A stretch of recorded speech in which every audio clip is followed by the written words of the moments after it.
Welcome Strikers to an Omega Strikers lore video. Today's topic will cover the in-universe teams, specifically their motivations, how they formed, and if they are actually good in today's meta. Today we start out with Frostfire.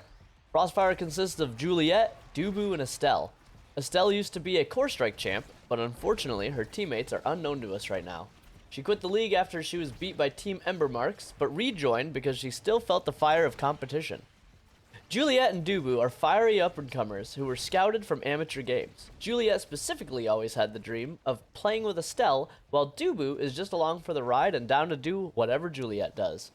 The team formed because a scouter with connections to Estelle picked up Juliet and Dubu and was able to convince them to team together. Their team is very balanced in the current meta, consisting of a trained goalie in Dubu, a brawler forward with Juliet, and Estelle taking a forward sniper position. Traditionally, Estelle's role is also known as a midfielder. Their team is as vanilla as it gets, but it's pretty solid to get the job done. A little bonus lore, in the animation by Studio Trigger, the story depicts them as starting at the bottom and beating every team in the tournament up to Ember Monarchs and then dethroning them. So anyways, Juliet is probably the most meta character at the moment. She is probably the best brawler. I think nobody would really argue with you on that point. Estelle is a really solid mid player, so with that dichotomy of her being able to pass to Juliet and snipe through and stun with her primary, it's actually a very strong combo. And Dubu in the meta right now is also really solid. So this team overall, it's probably the most or one of the most powerful meta teams that is in the canonical lore and can be played right now. Next up, we have Maelstrom, which consists of Atlas, Drek'ar, and Rune. The team seems like the most random assortment of members, as Atlas put them together in order to have a test environment for his inventions. But in reality, Drek'ar being an alien with advanced tech, interested Atlas, and I speculate that Rune's connection to Obscura probably caught Atlas's eye, as Atlas is testing how to warp time and space, and Rune can skip through dimensions with Obscura. Obscura, by the way, if you didn't watch my other video, is another realm that has dark and primeval horrors within that can be accessed with dark summoning rituals. Speaking of Obscura and Rune, his motivations are the most complex of all the strikers.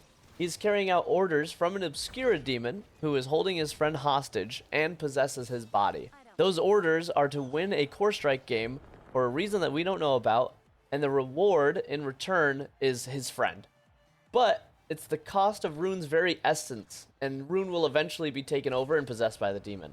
In contrast, Drek'ar's intentions are probably the most simple of anybody's. He simply enjoys Earth's culture, and he loves playing Core Strike, and all he'd known prior was being a galactic soldier. As for Atlas, all of this is just a testbed for all his inventions to try and save his parents. Maelstrom's team comp is actually pretty good because Atlas is a really hardy trained goalie, just like Dubu, but with the added ability to heal or save your teammates. Rune is a pretty trickstery forward, forcing strange core shot angles and blocks, which mixes well with Drek'ar being an unpredictable ranged brawler forward. Their comp in game would be a little harder to pull off, I think, and I think they're a little bit more skilled, but it's very flashing and probably really entertaining for an audience. Rune technically can be flexed to the goalie position, and technically Atlas can forward, but we see that Atlas is the goalie in the canonical lore. And honestly, I mean, he's a really good goalie. He's like A+. Rune is probably, I don't know, probably like an A or B forward. He's not the best, but he can pull off some like really crazy stuff that no other strikers can. And Drek'ar is really solid. Drek'ar is probably like, in my eyes, he's an S+. Even as a goalie, he's like S+. He's just really, really solid. So altogether, they're pretty up there, I would say, in terms of canonical teams. I would say that they're very, very powerful. Then you have Team SSR, which I looked all over the place. I'm sorry, I cannot figure out what the SSR stands for. So, unfortunately, it's just Team SSR. They consist of Luna, Juno, and Asher. Luna, like her older brother Atlas, uses the Core Strike games to test her rocket designs, while also introducing Juno to the human world. Juno is similar in respect to Dubu, in the sense that she is happy to do whatever Luna does, but also uses the games to further understand humanity. Fortunately for them both, Asher took an instant liking to them due to her being the oldest of many siblings, so taking in Luna and Juno under her wing in the Striker games was a no-brainer for her. SSR formed because Asher needed a team to pay off her debts, and spotted the duo Luna and Juno in the Amateur League. Needing a third and a goalie, Asher was an instant fit. Not to mention, nobody else wanted to play with a couple of kids. In the current day's meta, SSR is somewhat of an anomaly, as most Lunas you see are played from the goalie position with eject button, and Asher is primarily seen as a forward, even though she's a decent goalie. In the studio trigger animation, you can see that Luna and Juno are forwards while Asher's in the goal, meaning in canon that the team consists of 2 ranged and easily bullied forwards, with a strong melee wall defender. With this setup today, a standard team comp consisting of a brawler and a sniper forward with any goalie combo would probably stomp all over SSR. I think to make SSR viable, I would swap Luna with Asher. Then you could have a decent comp consisting of a snipe goalie with a sudden blitz potential in Luna, a mobile blobmancer who can create some tricky shot passes and plays an Asher forward as a good solid forward brawler with a good core stuffing potential. There's a problem right now though, that Asher is kind of buggy. She doesn't have quite the power to force the core, which is why as a goalie, a lot of people aren't picking her right now. She's kind of like in the realm of Estelle goalie, where there's just always a better option. You'd probably rather just play Dubu or something. The problem with Asher is that the core sometimes slips past her shield. The shield isn't always the width of her body. It's kind of centered in her core.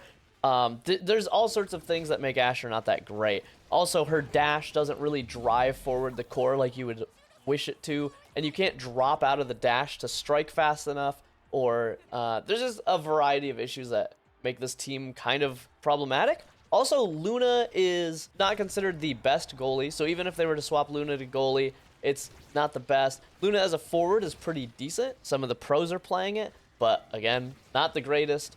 And Juno is known as a meme pick.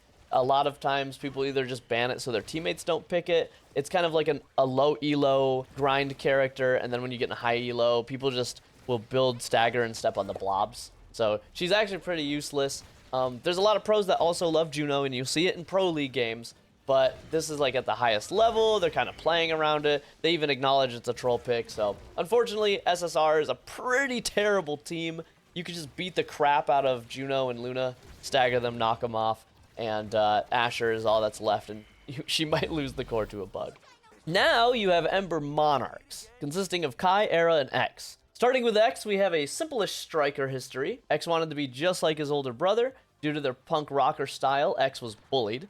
Naturally, like any Giga Chad, X got buff and then beat up 6 bullies at one time, ending the entire issue of bullying. But with one issue comes another, and he was more of an outcast. People didn't really like him. So the only solution was to become a striker. And a good striker he was, because nobody ever wanted to square up 1v1 across the fields with X. In contrast, Era would be the complete opposite side of the coin as X. Era was also bullied, but for being a witch and using black magic, though her reasons for becoming a striker were out of love. Love for the poster boy of Core Strike, which is Kai. Kai treated her as a normal person and a friend during their time in amateur Core Strike, in matches with and against each other, which was the fertilizer to blossom her feelings towards him, and later she joined his pro super team to take down Estelle in the Pro League. Fun fact, Kai actually hand-selected her specifically. Kai was a prodigy. He was already in the Pro Leagues by the time he was 15, and he, like Estelle, had 2 or more unknown teammates that all fell to the champion Estelle time and time again. Kai wanted to build a legacy and surpass his father's fame and gain his blessing as a Core Strike legend, and to do that, he needed a super team. Personally, requested Era, as I said earlier, knowing her supportive powers would make him way stronger. Then, combined with the addition of the already powerful X, who was recruited by the team manager, Kai knew that he could win. Also fact, Kai was indifferent to X being very uncontrolled on the battlefield, because he knew he could use X to his advantage. If you've ever watched Blue Lock, which I highly recommend, it will make you better at this game, I swear to God.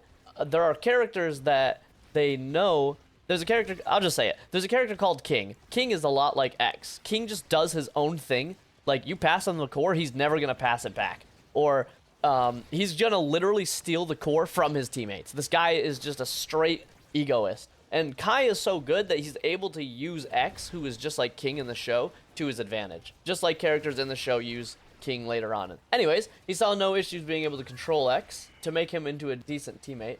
And his synergy with Era was second to none. Of all the lore teams, it's unsurprising that Ember Monarchs would be the most meta in current day. It has a really standard solid comp of ranged oppressive goalie, very aggressive forward brawler, incredible support. Era's probably the best support, honestly. Kai as a goalie is like, a lot of people would argue that Kai is the strongest meta goalie. I think that he is not. I think it's situational, obviously. I think a lot of the like higher up players will say that as well. But at the moment, he is like really powerful. His primary barrage is a near unstoppable clear. Like they have to walk into it and receive damage. And then you combine his secondary, which is called Blazing Pace. It speeds him up, which gives him more superior positioning. And you wrap that up with a fine bow with his ult called Giga Blast. It can clear the core really well. It can make the core red, which sends it into like hyper speed. You can snipe knock out enemies. You can stealth snipe goals with it. You can pass to yourself or to teammates with it. Like the angles are nuts. Giga Blast is a super amazing ultimate ability, and it's not a crazy long cooldown. You can even build into it. So like if you're getting screwed in the Awakenings pick, you can build into Giga Blast instead, which is really nice. All this is buffed by Era, whose short but powerful snipe abilities debuff enemies by shrinking and weakening them. It also slows them, but it buffs your allies' size and power. She has Flutterfly to buff self and allies' speed by 40%, which is her secondary. It's a big like AoE burst that gives you a buff. And her Magic Maelstrom as her ult is really good for pushing the core in a direction that you want it. And you can like blast the core and any enemies out of the way with it. Not quite blast them, but you can like knock enemies into the goal. I've been knocked into the goal as a goalie main by this stupid ability so much, because if they place it like way out of the way where the action's not happening and you're not really paying attention to the whole field, suddenly there's this big Maelstrom just washing over you and knocking you into the goal. It's really embarrassing, but it happens. Now, those two together are really good. But then you add X to the mix with his spinning bell ringer. He also has Bull Rush, which is a directional dash slam. And X Maximus is his ultimate. It's where he hulks out for 3.5 seconds to strike his opponents. Makes for a scary team comp to face.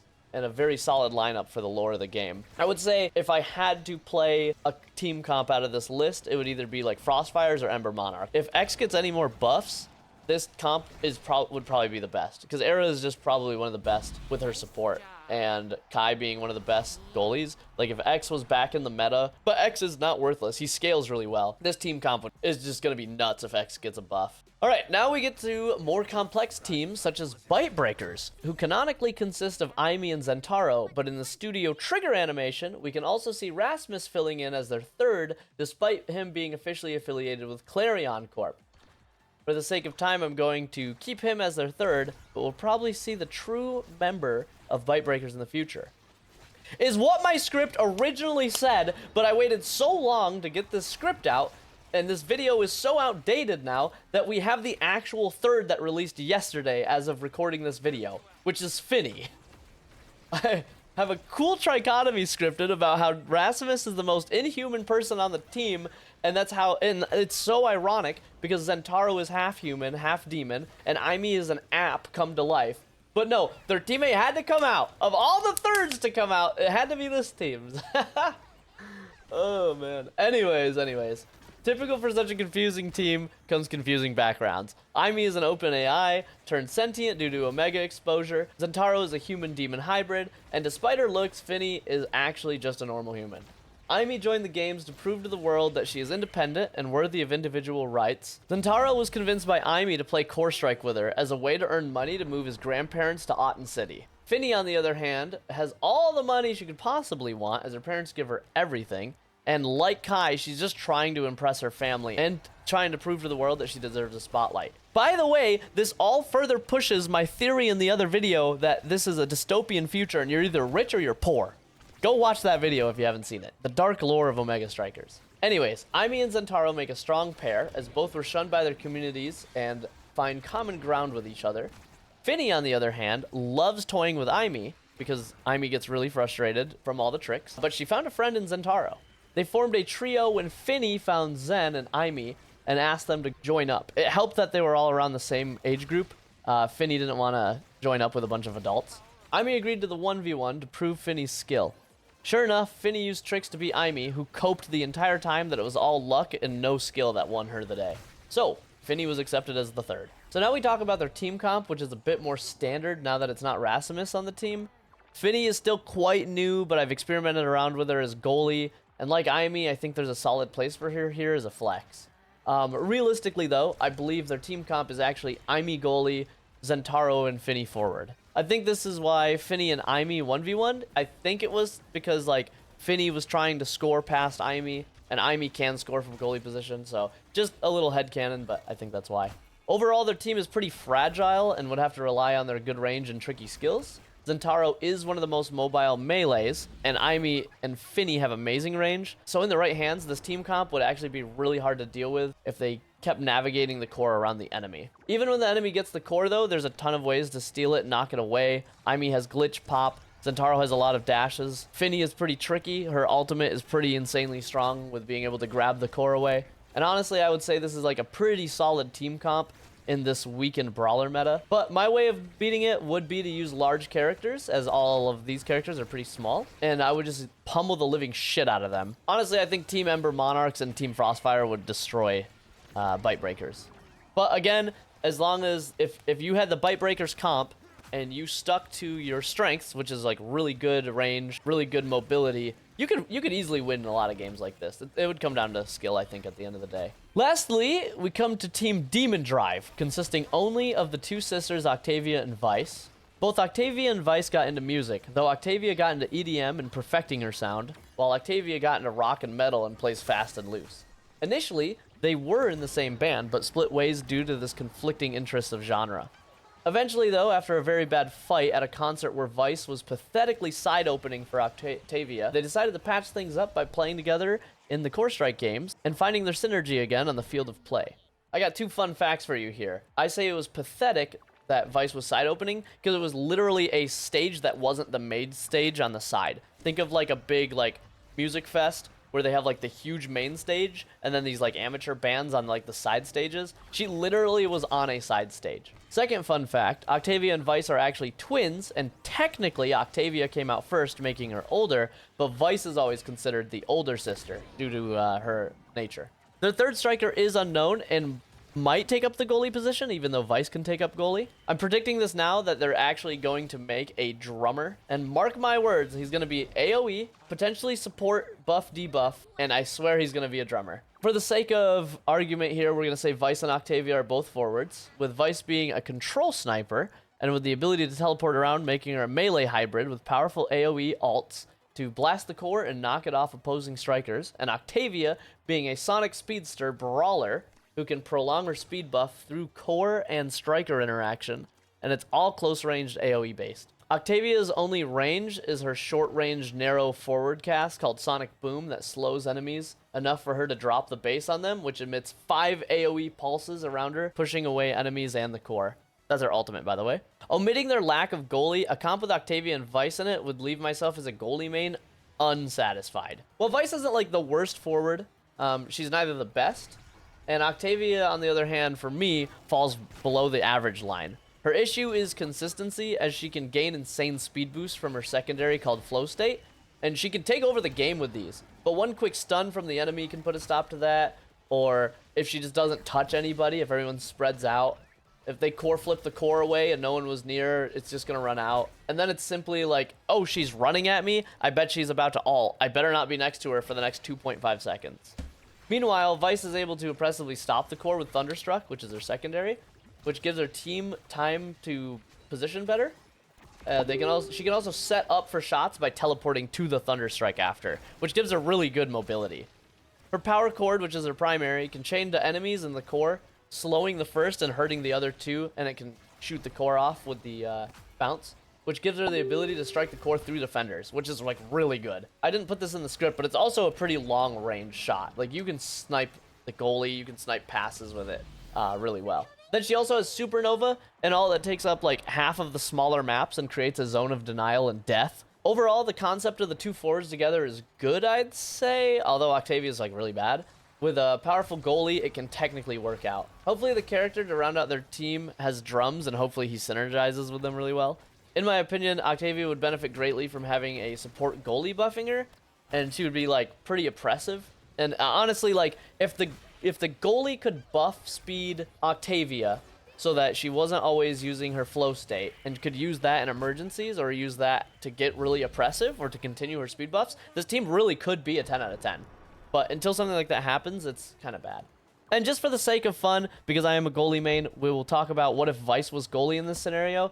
So that leaves only Octavia forward, and that makes her the melee forward. So you'd probably want like Estelle, Aimee, I guess Zentaro if you want to run another melee, because he is pretty mobile. But stuff like that, she cancels out the way better forwards, like X and Juliet. Hell, I would even take Asher over her, personally. I think Octavia really is just that bad. She's the worst melee forward, in my opinion. Because, like, you could play Era, and you could buff Octavia, and it might be enough. Then again, you are doubling down on Octavia being bad, and I think you would just lose in that scenario. Though Vice as a goalie, in a lot of situations, is really strong, and Vice is really good with bullies. So, honestly, I guess I could see a world where it is Zentaro, Octavia, Vice. But then again, that's all speculation. As far as Demon Drive goes in the lore, their team comp's pretty fucking bad. This concludes the canonical teams of Omega Strikers. Who's your favorite team? If you could pick and choose, who would be your super team? Let me know down below. Break that thumb and alter your core into your own goal. I'll see you in the next video, Strikers. Peace.